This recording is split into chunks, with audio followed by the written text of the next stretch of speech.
Mesdames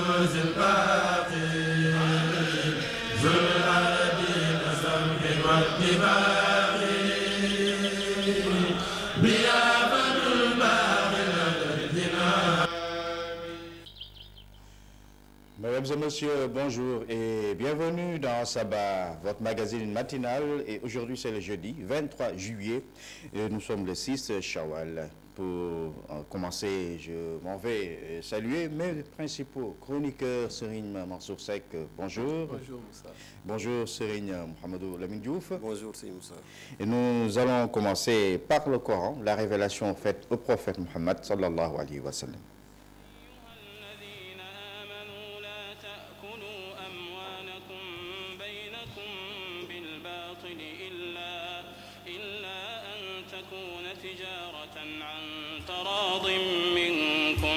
ولا تقتلوا أنفسكم إن الله كان بكم رحيما ومن يفعل ذلك عدوانا وظلما فسوف نصليه نارا وكان ذلك على الله يسيرا.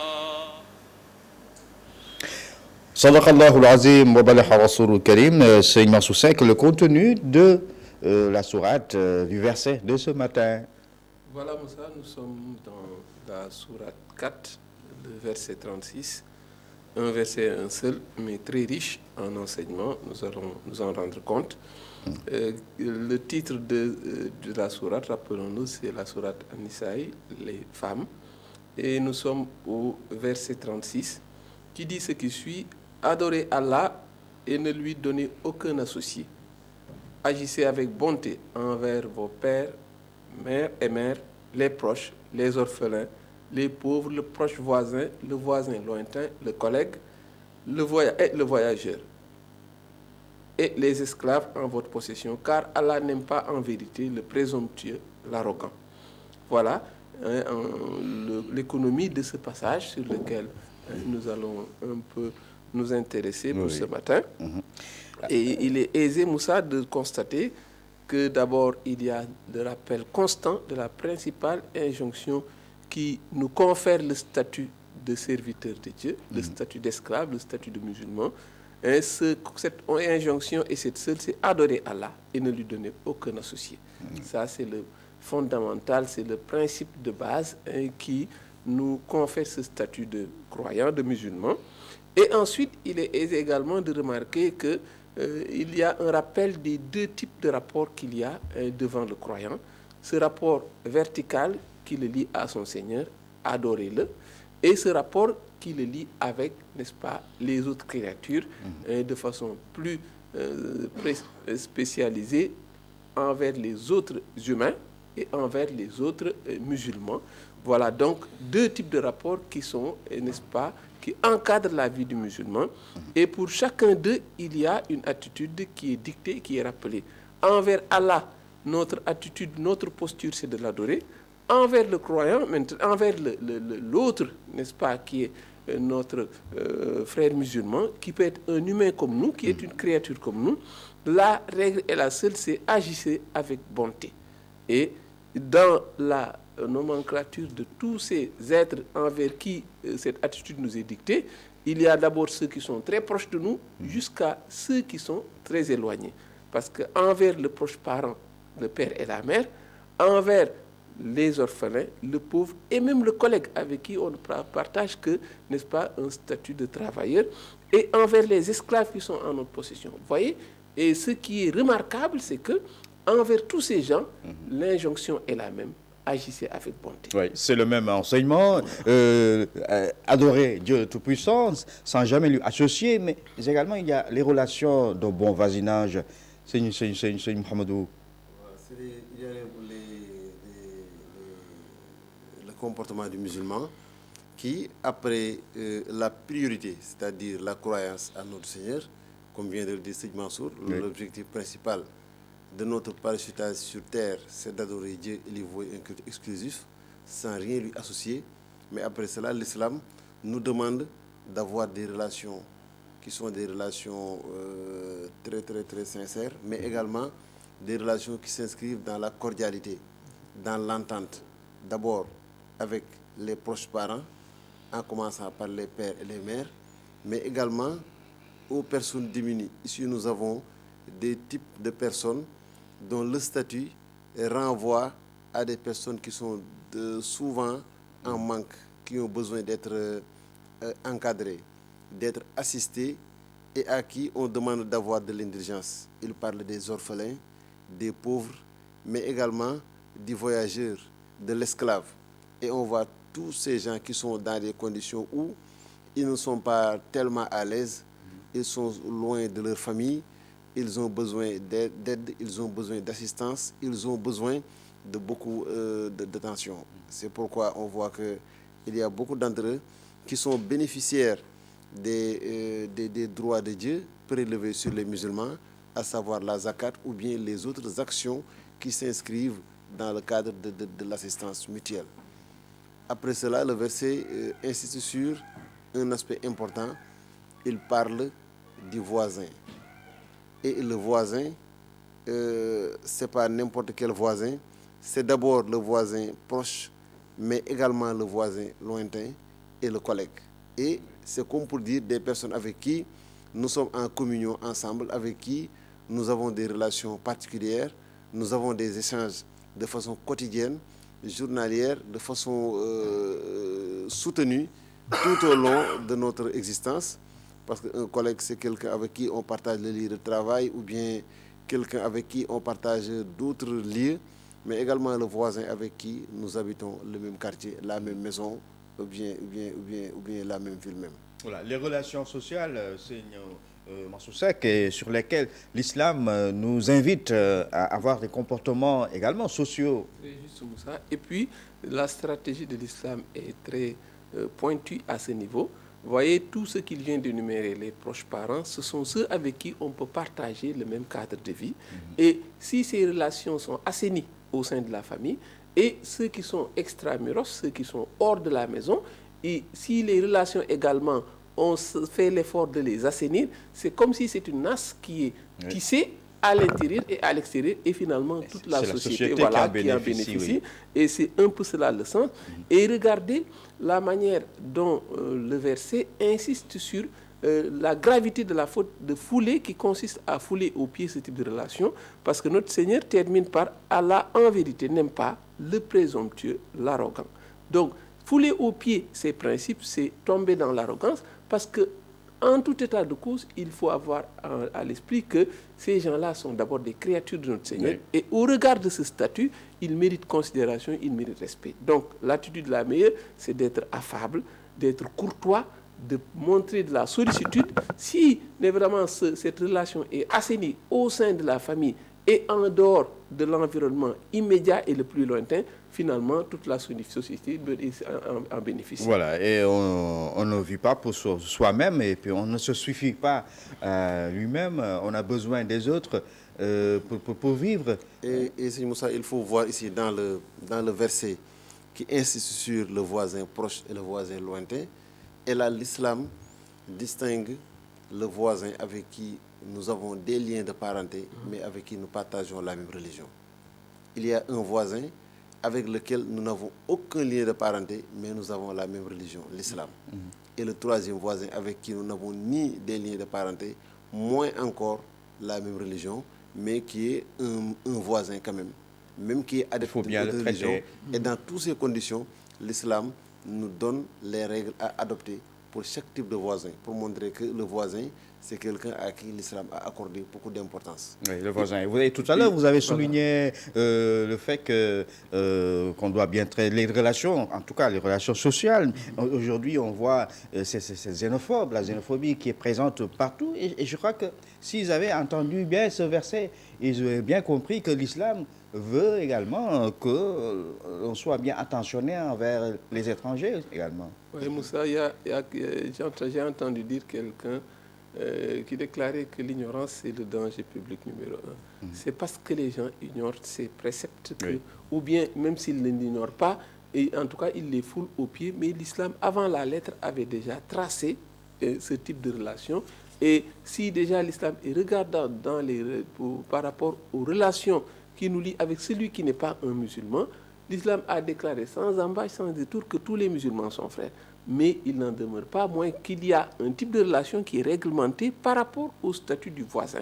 S'il est un croyant comme nous, un musulman comme nous, nos relations doivent continuer jusqu'au pied, n'est-ce pas, jusqu'au moment où il doit être enterré, où on doit participer à son cortège funèbre. S'il y a une bonne nouvelle, on doit aller le partager avec lui, on la partage avec lui. S'il y a une mauvaise, si les circonstances sont malheureuses, on doit venir l'épauler.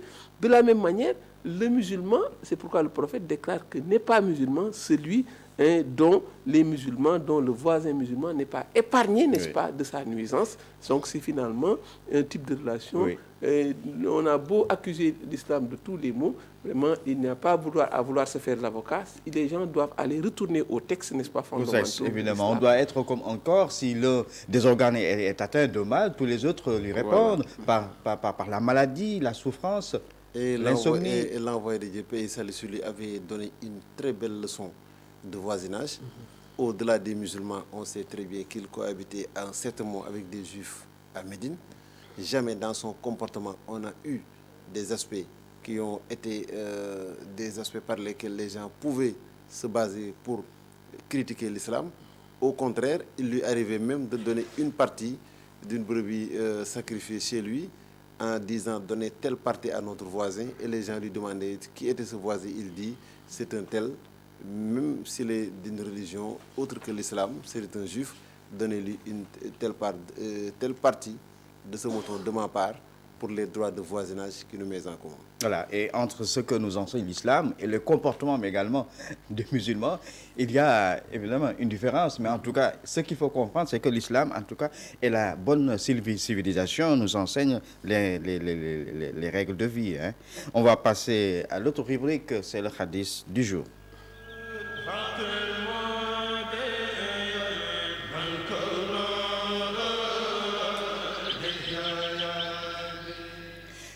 Les hadiths du jour, les enseignements du prophète Mohammed sallallahu alayhi wa sallam, Seigne Mansour Seck, et la sentence prophétique.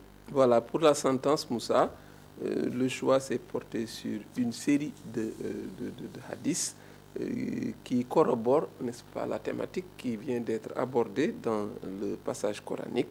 Et déjà, à le lire, cela illustre de façon vraiment très, très cohérente ce qui vient d'être évoqué. Dans le premier corpus, dans le premier fragment du corpus, il est dit ce qui suit. Par Dieu, il n'est pas véritablement croyant. Par Dieu, il n'est pas véritablement croyant. Par Dieu, il n'est pas véritablement croyant. C'est le prophète qui s'exprimait ainsi. On lui demanda de qui il s'agissait. Il expliqua, celui dont le voisin ne se sent pas à l'abri de sa nuisance. La parole du prophète est véridique. Hadith rapporté par Bukhari. Oui. Deuxième fragment, le prophète a dit, l'ange Gabriel, Jibril, n'a jamais cessé de me faire des recommandations au sujet du voisin, au point que j'ai cru qu'il allait l'imposer comme héritier. Rapporté également par Bukhari, la parole du prophète est véridique. D'après Ibn Abbas, qu'Allah les agrée, le prophète de la prière d'Allah et son salut soit sur lui, a dit, le croyant n'est pas celui qui est rassasié alors que son voisin a faim. Rapporté par Tabarani. Dernier fragment de ce recueil de hadiths. D'après Saad ibn Abi Waqas, qu'Allah l'agrée, le prophète, que la prière d'Allah et son salut soient sur lui, a dit 4 choses font partie du bonheur. La femme pieuse, la maison spacieuse, le voisin pieux et 3 choses également font partie du malheur.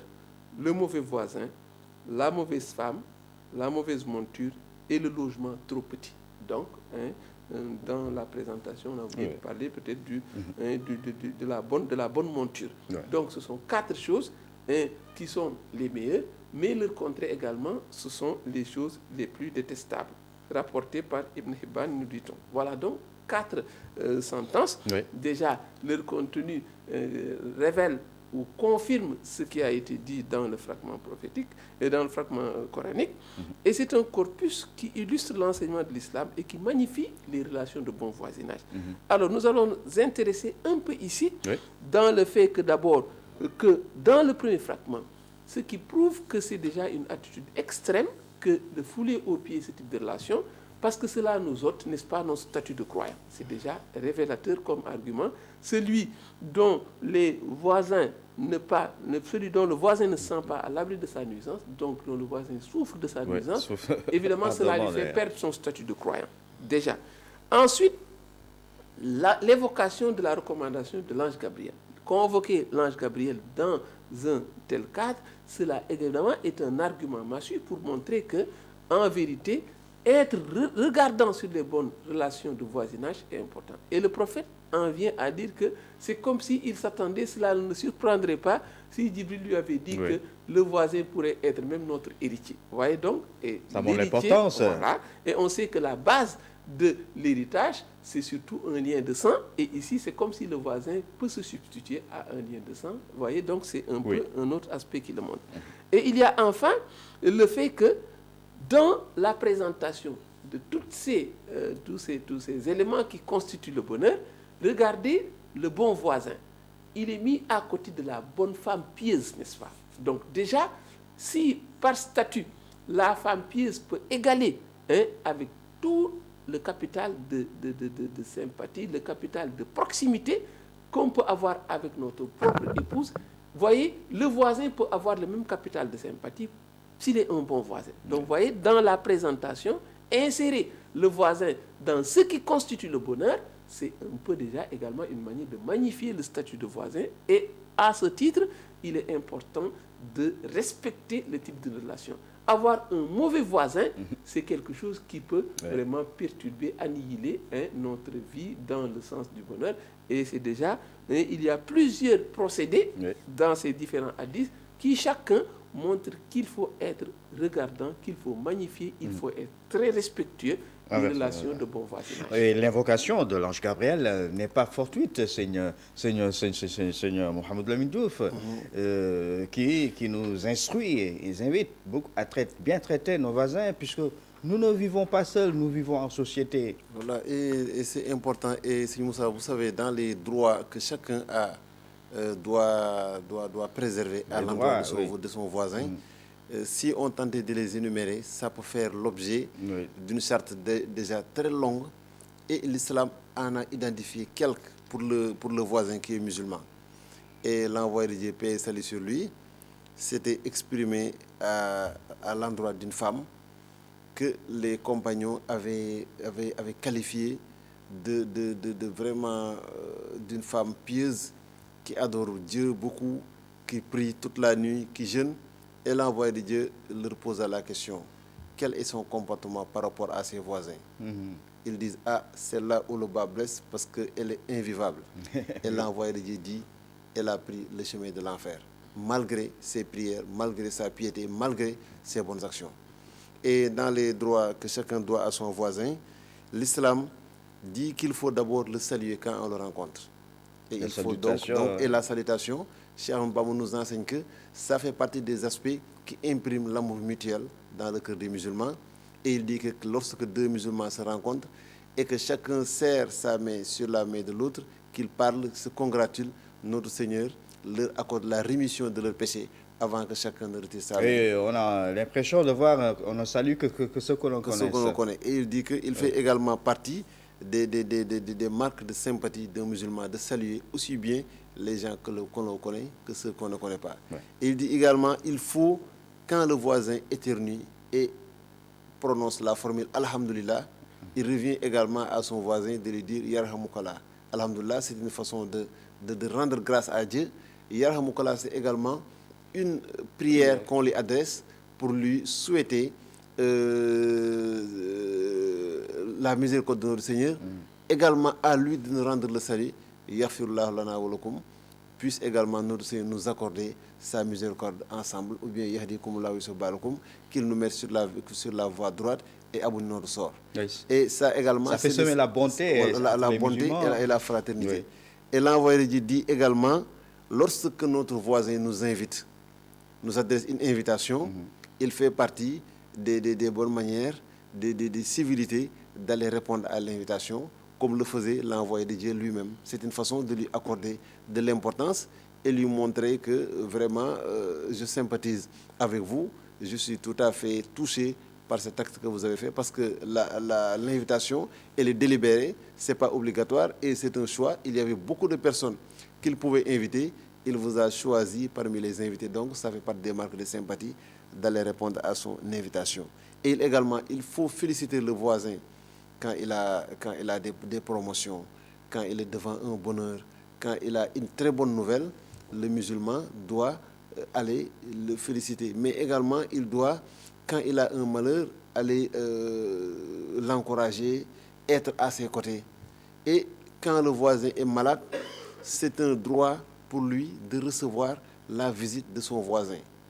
Et l'envoyé dit, même s'il est décédé, c'est un droit pour le voisin d'aller suivre le cortège funèbre, assister à l'enterrement et venir dans les cérémonies présenter les condoléances à sa famille. Et vous savez que tout cela, c'est des aspects qui sont un peu... qui sont en voie de disparition, il faut le dire.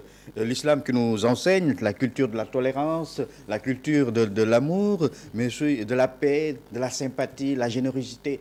Bref, tous les... comme Seymour Mansour vient de le dire, comme l'a rapporté Sa'd ibn Abi Waqqas, qu'après une femme pieuse, il vaut mieux avoir un bon voisin. Ça fait partie des marques de bonheur. L'envoyé de Dieu, paix et salut sur lui, énumère dans les droits des voisins, quand votre voisin vient chez vous pour vous demander des conseils, c'est un droit pour vous de lui donner les conseils idoines par rapport à ces... J'ai vraiment un tel problème, je demande quoi faire, quelles sont les orientations que vous me donnez, qu'est-ce que vous me conseillez, vous lui donnez les conseils qui sont vraiment indiqués. Cela fait partie également des droits de voisin. Et c'est pourquoi l'islam est religion de paix et de tolérance, n'est-ce pas? Et c'est juste tout ce que Lamine vient d'énumérer, c'est la stratégie trouvée par l'islam pour avoir un climat de vie apaisé entre ceux qui partagent le même lieu de vie.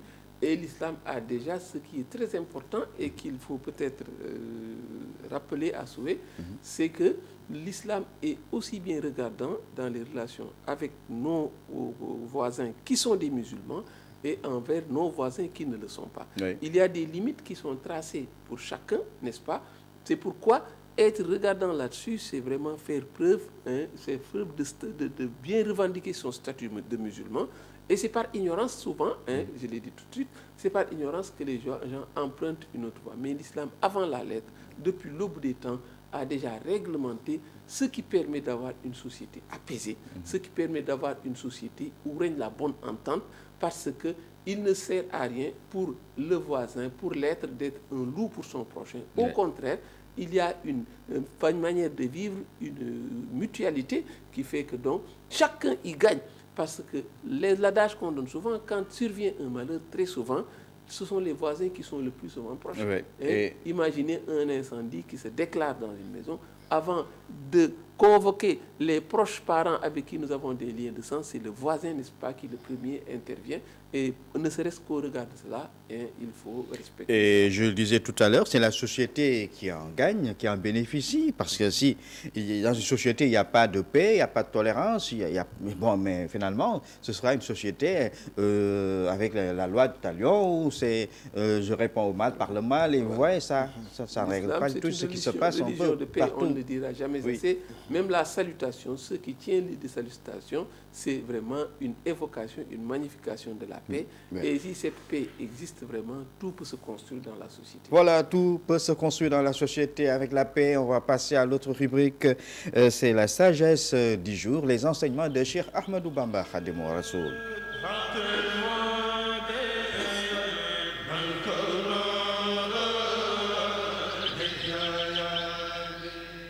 C'est Mansour Seck, nous vous écoutons pour la sagesse de ce matin. Merci Moussa.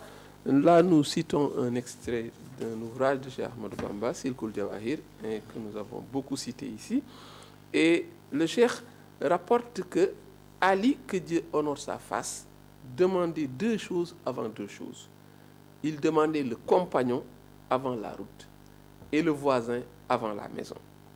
Deuxième sagesse, Ibn Abbas dit, 3 caractères étaient notés à l'époque anté-islamique.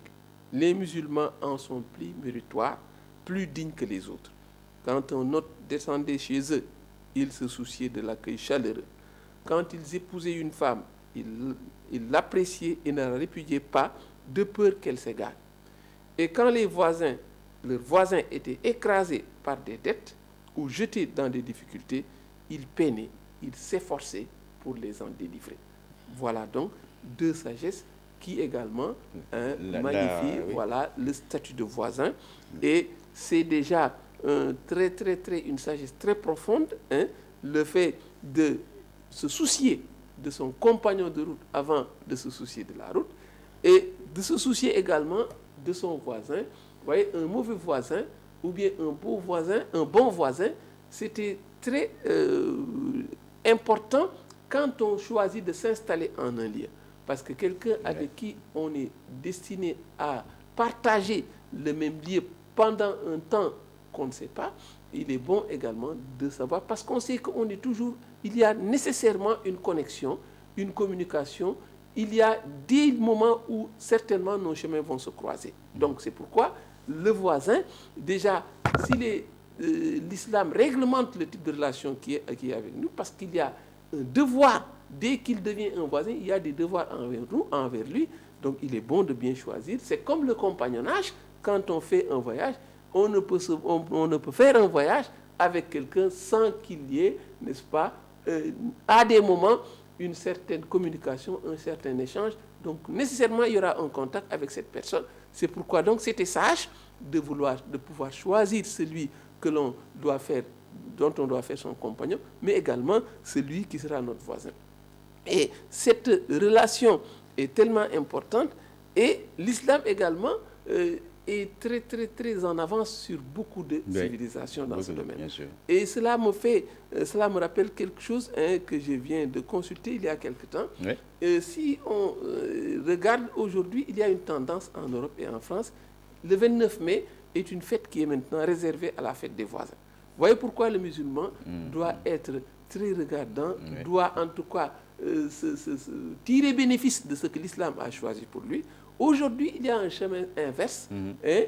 Ceux qu'on considérait comme des individualistes sont en train de voguer à contre-courant et retournent à ces valeurs. Et j'ai un peu souri en regardant, c'est un site qui a pour titre Immeuble en fait.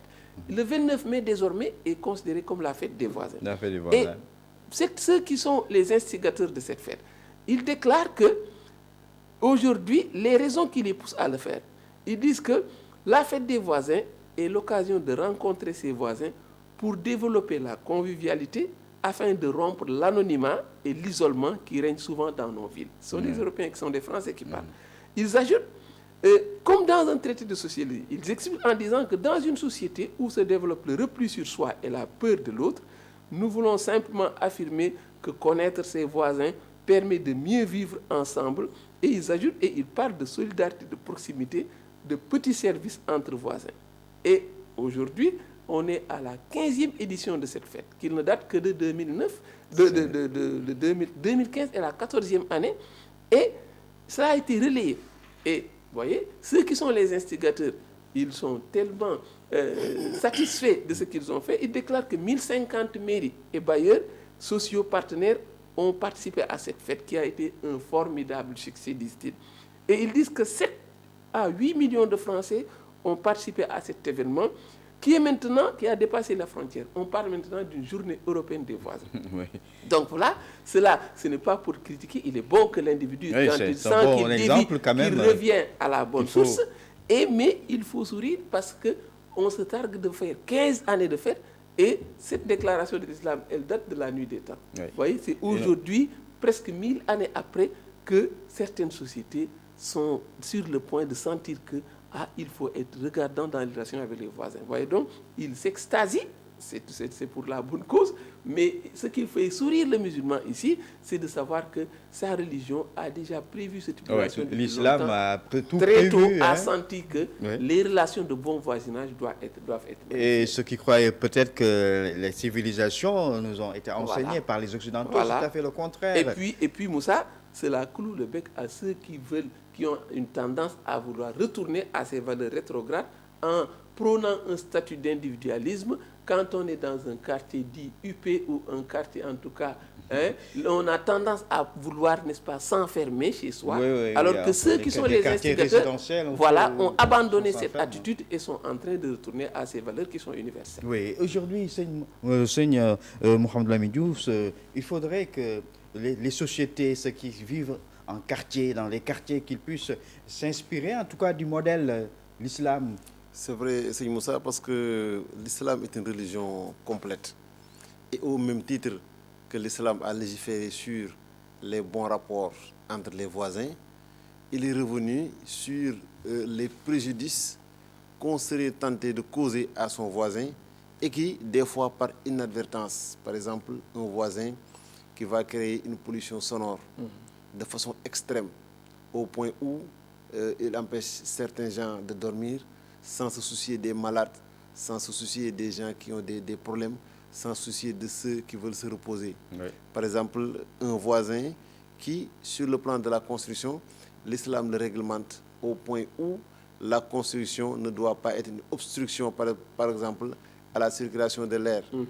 On le voit sur le littoral aujourd'hui, il y a beaucoup de constructions. Voilà, par exemple, on n'a pas le droit de construire là où on va obstruer, par exemple, le passage à son voisin.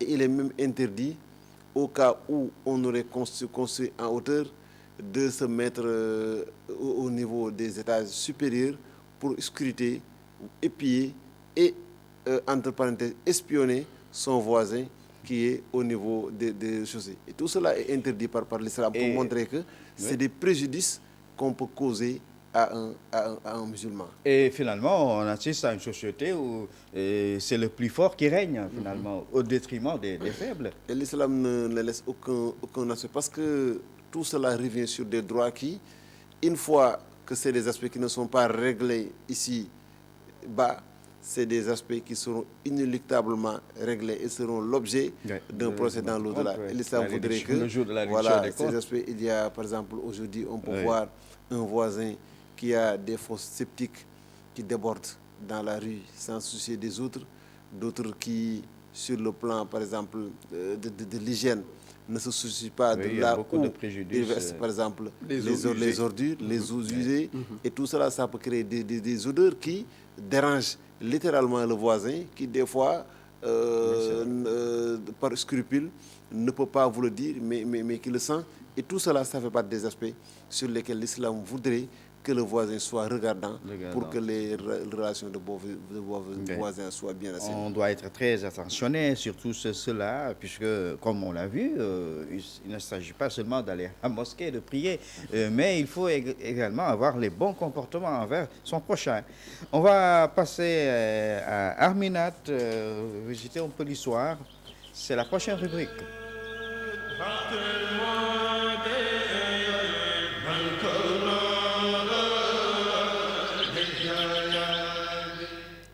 Nous sommes à la date du 23 juillet, Seigneur Mohamed Lamine Diouf.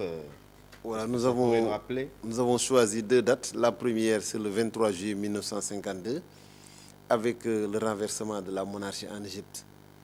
Vous savez que l'Égypte a fait partie des pays arabes qui, dans les années 20, après la seconde guerre mondiale, particulièrement, s'est illustré par beaucoup de mouvements.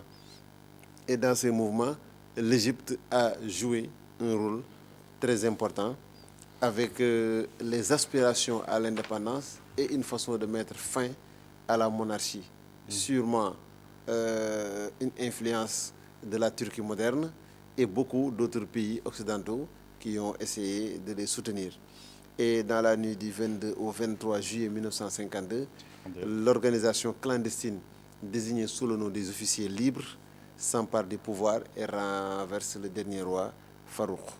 La République est proclamée avec le général Mohamed Neguib qui sera au pouvoir. Et cela ne réglera pas le problème.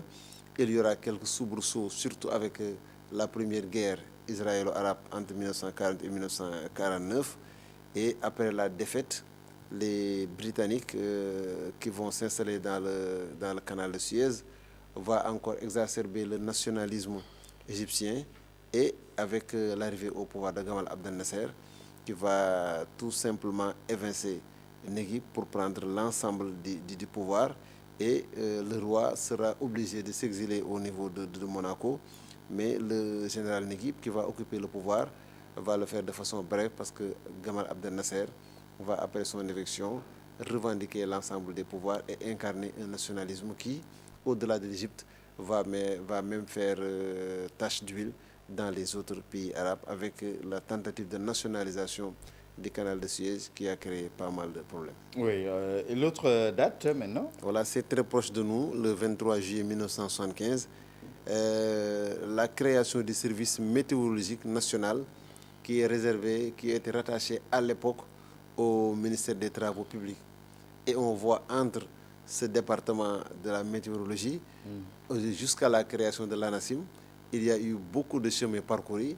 Et aujourd'hui, la météo est devenue maintenant un aspect quotidien qui compte dans la vie des Sénégalais. Qui demande même sa place dans le quotidien et avec les prévisions sur les températures, les prévisions sur le temps, les temps ensoleillés, nuageux et même des prévisions pour les pêcheurs qui doivent aller en mer avec les marées hautes et marées basses et surtout beaucoup de prévisions et c'est devenu maintenant un aspect très important. Et qui demande l'hivernage également. Voilà l'hivernage. Je voudrais dire, c'est le mot qui m'a échappé, qui demande également qu'on l'implique dans l'observation de la Lune, du croissant lunaire.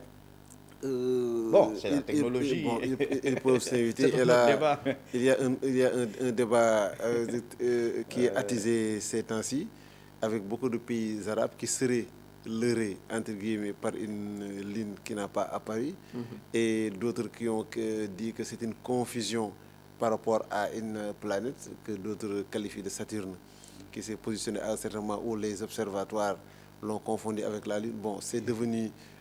ça a fait couler beaucoup d'encre et cela nous ramène encore à la sagesse de l'islam qui n'ignorait pas que le monde serait à un moment T à tel niveau de technologie, mais a préféré se baser sur ce qui est connu de tous, l'observation et surtout la sagesse. Et là, nous avons entre 1960 et 1966 cette section qui a existé comme une section météorologique chargée d'assurer la liaison entre l'administration sénégalaise et l'organisation qui est l'ASECNA, qui est une superstructure de l'ensemble des pays africains. Et c'est en 1964 que ça va intégrer maintenant la division de l'aviation civile du ministère des Travaux publics. Et là, nous sommes dans un Sénégal 4 ans après l'indépendance où les ministères ne sont pas encore développés. Aujourd'hui, on parle de transport aérien, on parle de tourisme, on parle etc. Et à partir du décret 70-307 du 17 mars 1970, le bureau de la météorologie est devenu une division de la météorologie qui est rattachée cette fois-ci au ministère des Transports publics. En 1979, la direction de la météorologie nationale va être créée par décret 79-418 du 12 mars 1979 et sera rattachée au ministère chargé de l'aviation civile. Oui. Et c'est une météorologie sénégalaise qui est appelée à jouer un rôle important avec comme figure de proue dans la sécurité des personnes, des biens. Aujourd'hui, il faut dire que vraiment c'est un département très développé avec des techniques modernes d'observation et de prévision du temps. Voilà, merci Seigneur Mohamed Lamine Diouf pour ce rappel historique. C'était Ahmenad et nous en venons à présent au point info de ce matin.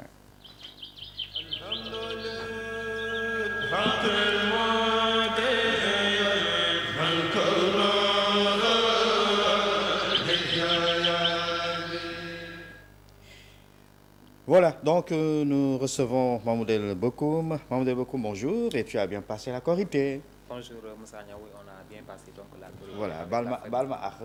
Balna la. Yalla bolé bal. Que Dieu nous pardonne nos péchés. Amin. Bon, donc on passe aux infos de ce matin. Nous allons démarrer donc avec le Conseil des ministres décentralisé qui s'est tenu donc hier à Fatick. Retenez que finalement c'est 246 milliards qui est donc l'enveloppe destinée à la région donc de Fatick au sortir du Conseil des ministres décentralisé qui s'est tenu hier donc à Fatick. Fatick qui a été donc la 13e région à recevoir donc ce Conseil des ministres sous l'ère de Macky Sall. Dakar qui est la 14e et dernière région va recevoir dans les prochains jours elle aussi son Conseil des ministres décentralisé. Inauguration ce matin du port de Dankoga à Foundiougne par le chef de l'État Macky Sall, un port qui a coûté plus de 5 milliards. Cette inauguration sera suivie du dragage du bras de mer de Saloum. Parlons de santé, cette ouverture officielle cet après-midi du 7e salon du CISDAC, c'est le salon international de la santé et du matériel médical de Dakar. La rencontre de 4 jours va se tenir au CICES du 24 au 28 juillet. La cérémonie officielle sera présidée cet après-midi par le ministre de la Santé, Awa Marie Coll Seck. Retenez que pour cette 7e édition, la Côte d'Ivoire est l'invité d'honneur. Toujours en santé, lancement demain de la campagne de chimioprévention du paludisme. C'est la région de Kédougou qui va abriter la cérémonie officielle. Retenez que les enfants âgés de 3 mois à 10 ans sont concernés par cette campagne. Oui, on passe à présent aux heures de prière. Avant les heures de prière, nous allons un peu parler de la météo, Oui. avec donc un ciel parsemé qui sera noté donc ce jeudi dans la matinée. Les régions concernées sont les régions côtières et le sud du pays. Pour ce qui est de l'après-midi, l'ANACIM annonce des orages, des pluies donc qui pourraient toucher la partie sud du pays, notamment la région de Kédougou. Pour ce qui est des températures, quelques localités, 40 degrés à Matam, 39 degrés du côté donc de Bakel, 38 à Linguère, 37 du côté de Diourbel et Tambacounda, 36 à Kaolack, mais aussi donc à Kaffrine et donc Fatick, 35 degrés du côté donc de Tambacounda, entre 30 et 32 degrés du côté de Dakar, Saint-Louis et Thiès. Oui. Pour ce qui est donc maintenant des heures de prière, Oui. retenez que la prière de l'aube a été effectuée à 5h35 pour ce qui est de la prière de midi. Elle est prévue à 13h41, la prière de l'après-midi à 16h41. Pour ce qui est de la prière du crépuscule, elle est prévue à 19h39 et enfin la prière du soir à 20h55. Merci, Seigne Mamoudé Bekoum. Nous passons aux pratiques conseillers et déconseillés. Nous sommes le 6 Shawwal et c'est un jeudi. Voilà, et les pratiques qui sont recommandées pour la journée du jeudi, c'est étreiner quelque chose pour la première fois, mais également se tailler les ongles de préférence après la prière de l'après-midi, communément après Takussan chez nous. Oui. Et nous serons, Inch'Allah, demain, le 7e jour du mois de Shawwal, et c'est un vendredi. De vendredi également, et les pratiques qui sont recommandées, c'est étreiner quelque chose pour la première fois. Il est également déconseillé de voyager le vendredi après la prière de l'aube, à moins qu'on trouve une mosquée sur la route ou bien qu'on en trouve à l'endroit où on est prêt à se rendre. Voilà, merci. Nous en venons à la dernière rubrique de ce matin et c'est le Chassida du jour.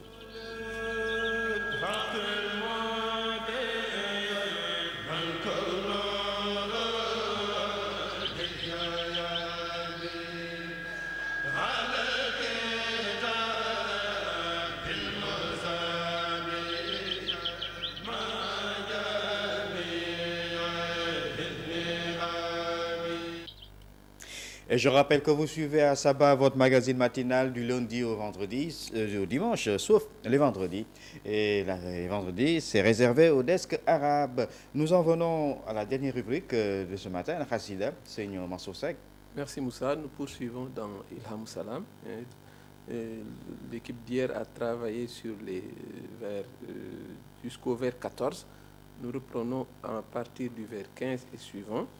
Et déjà, le cheikh, dans ce passage, dit ce qui suit. Cependant, ceux d'entre les indigènes qui ne suivent que leur passion et les ignorants en sont arrivés à penser qu'ils sont d'un genre supérieur et dotés d'une suprématie naturelle.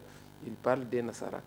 Ces sots insensés n'hésitent même pas à les considérer comme les seigneurs et les nobles hommes de Dieu. le détenteur de la majesté. Ceux-là qui ne réfléchissent point et sont empêtrés dans l'illusion les tiennent pour honorables et illustres. Aussi les imitent-ils dans la débauche et le vol, de même que les habitudes immorales autres que celles-ci. De par la crainte que ceux-ci leur inspirent, certains d'entre eux en arrivent à oublier Dieu le majestueux et son prophète. Ainsi finissent-ils, ce faisant, par délaisser l'observance du culte dû au Seigneur et à entièrement confier leur sort aux mains rebelles. Voilà donc les 6 vers que nous allons observer aujourd'hui. Et déjà dans la continuité, on sent cette plume combative dont on a toujours parlé du Cheikh. Ce passage et tout le poème est une véritable diatribe, c'est une critique verte et amère destinée aux Nasara.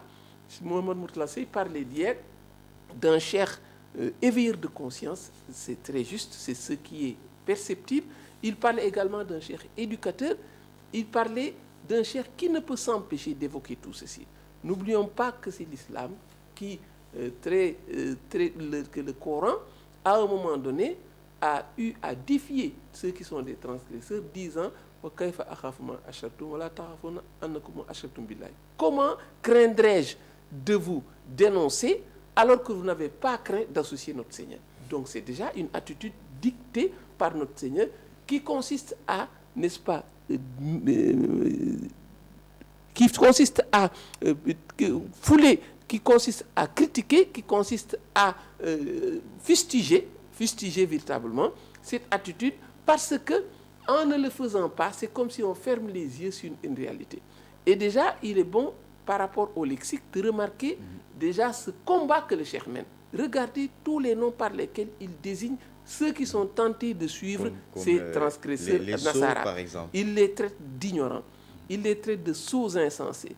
Il dit que ceux qui ne réfléchissent pas, ceux qui sont empêtrés dans l'illusion, déjà au plan lexical, on sent ce combat parce que lui, c'est une logique de combat dans laquelle il avait déjà montré ses preuves. N'oublions pas qu'en 1301, dès le départ, à l'aube de sa mission, quand on l'a invité à aller être, n'est-ce pas, le cadi de la Dior, il avait déjà déclaré sans embâche que celui qui est un homme de Dieu et qui va solliciter, n'est-ce pas, les bonnes grâces d'un souverain, c'est comme une mouche qui vient se poser sur une ordure. Déjà, cette plume combative, ce caractère acerbe de son verbe est un combat parce qu'il avait dit dès le départ inni ujahidu bil ulumi bit tuqa.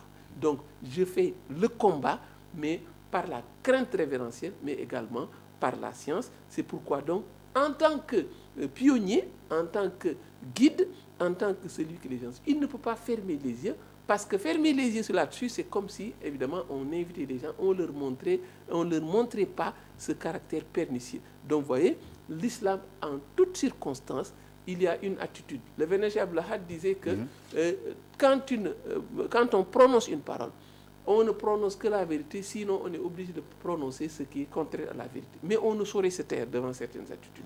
C'est ce que le cheikh dit, et l'islam a toujours enseigné qu'il faut utiliser la vérité pour frapper le faux. Donc c'est un peu cela le sens de ce combat.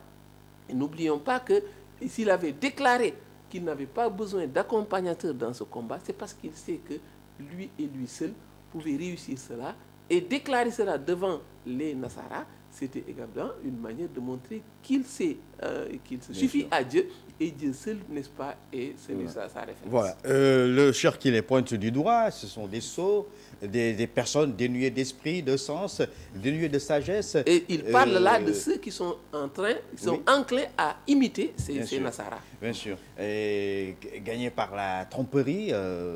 Et Seigneur Mansour vient de dire, de frapper le faux par la vérité.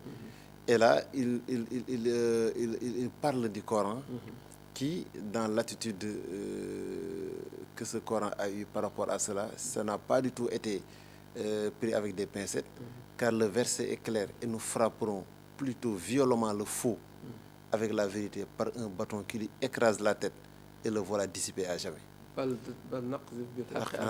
Voilà. Et c'est dans ce combat que s'inscrit Cheikh Al Khadim, et on voit que il répond également parce que le Coran avait dit à l'envoyé de Dieu, jamais, ou plus grand jamais, tu n'auras l'agrément, la satisfaction des Juifs et des chrétiens tant que tu n'abandonneras pas ta religion pour aborder, pour impétrer leur religion.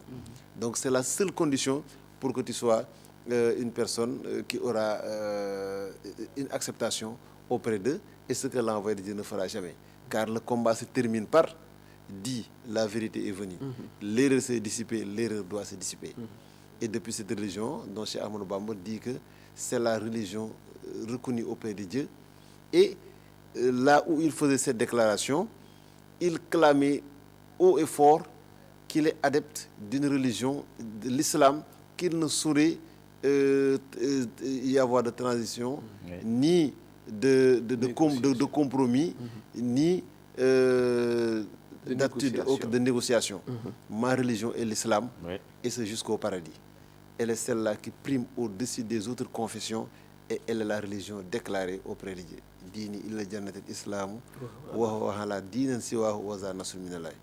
Et là, si on voit dans le chapitre au verset 18, il dit, après les avoir qualifiés, les imitateurs de sourds qui ne réfléchissent pas, des gens qui sont impénétrés dans la religion, des gens qui même arrivent à oublier Dieu, qui sont dans les actes de bassesse, pour avoir été subjugués et dominés par ces gens, il dit, ainsi les imite-t-il dans la débauche et le vol, de même que les habitudes immorales autres que celles-ci.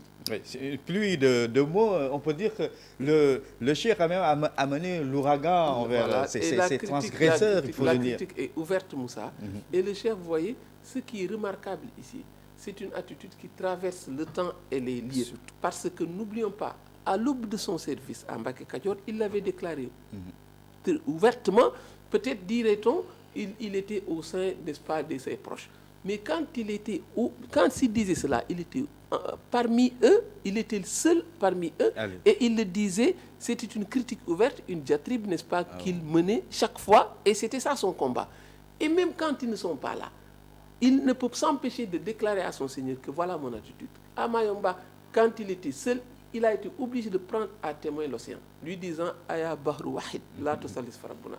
Il disait à l'océan, toi aussi ne sois pas comme eux, ne sois pas trinitaire, parce qu'il avait besoin d'exprimer cela à son Seigneur. Et en ce moment, il n'avait que deux témoins, Raqib et Atib, qui sont là et qui peuvent chaque fois déclarer qu'il a été toujours conforme à sa mission. Ouais, et là, Moussa, il est bon de dire que, comme si le Cheikh s'incrustait de plein pied dans ce débat de l'Assemblée nationale française, où c'était un débat houleux entre les tenants de la colonisation la période coloniale, et ceux qui n'en voulaient pas. Et d'autres qui parlaient d'assimilation au point où il fallait mettre les moyens, un lavage de cerveau littéralement, et au point que le colonisé, ils ont dressé un portrait robot pour dire voilà comment nous voulons que notre colonisé soit à la fin de notre processus, de quelqu'un qui va se sentir étranger à lui-même, qui va laisser l'ensemble de ses us, coutumes, de sa religion, de sa culture, pour nous imiter jusque dans les détails. Oui, c'était une période ténébreuse où et on voit qu'ils ont réussi quelque part. C'est des gens qui sont allés jusqu'à changer leur nom, des gens qui sont allés jusqu'à avoir des habitudes où il ne leur manque rien, sinon une peau blanche, mais jusque dans les passés, jusque dans les eaux, ils se sentent... Et c'était bien l'objectif recherché par les colons. C'était de transformer le monde à leur guise. Voilà. Très juste, parce que c'est toujours cette confrontation entre le bien et le mal. Cette confrontation entre la vérité et le faux.